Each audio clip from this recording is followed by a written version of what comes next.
Hello dear students and welcome back to my channel. In today's video, I'm going to explain the summary of The Solitary Reaper taken from Degree 3rd Semester English. This is a prose lesson.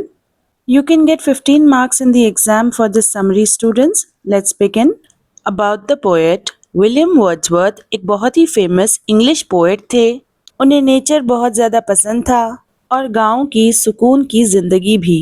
William Wordsworth को सबसे महान जो romantic poets है उनमें से जाना जाता है। विलियम वर्ड्सवर्थ की पोएम अक्सर बात करती हैं गहरे इमोशंस के बारे में और खूबसूरती इस नेचुरल वर्ल्ड की उसके बारे में। विलियम वर्ड्सवर्थ के फेमस पोएम्स में से एक है डैफोडिल्स। विलियम वर्ड्सवर्थ बिलीव करते थे कि जो छोटी चीजें होती हैं नेचर में वो हमें बहुत ज्यादा खुशी दे सकती है। एक्सप्लेनेशन, ये पोएम एक यंग सी लड़की के बारे में है जिसे पोएट ने देखा है वॉक करते हुए चलते हुए स्कॉटलैंड के पहाड़ों पर। Walking in the hills of Scotland. वो एक बड़ी सी फील्ड में अकेले काम कर रही थी। एक टूल होता है सिकल, वो लेकर वो क्रॉप्स को कट कर रही थी फील्ड में।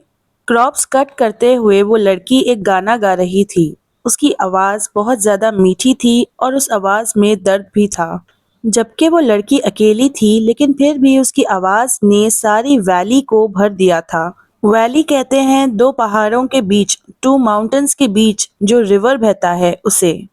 जो पोएट थे वो सरप्राइज हो गए उस लड़की के गाने को सुनकर। वो लोगों से कहते हैं जो अतराफ से गुजर रहे हैं, the people who are passing by, कि वो रुके और सुने उस लड़की के गाने को या फिर खामोशी से यहाँ से चले जाएं।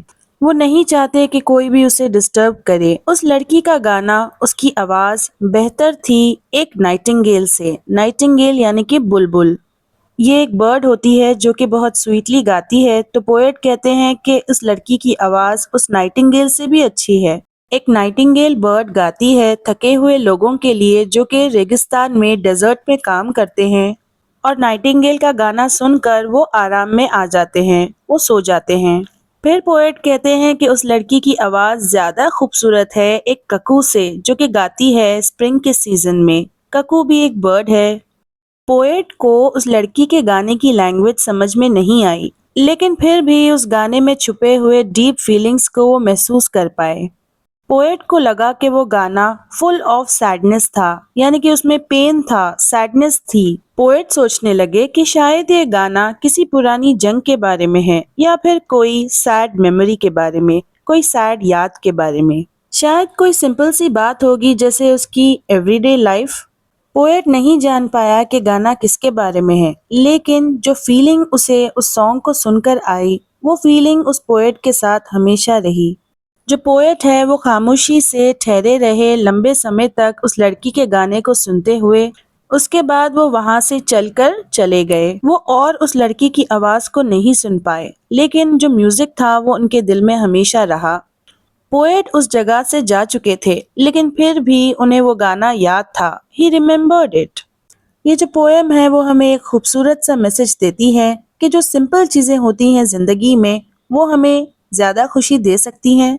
जो लड़की का गाना था उसने पोएट के दिल को छू लिया था, जबकि पोएट वर्ड्स को नहीं समझ पा रहे थे। Still the song touch the poets heart. तो हमें जिंदगी में एंजॉय करने चाहिए छोटे और सुकून भरे पल। नेचर और म्यूजिक में ग्रेट ताकत होती है।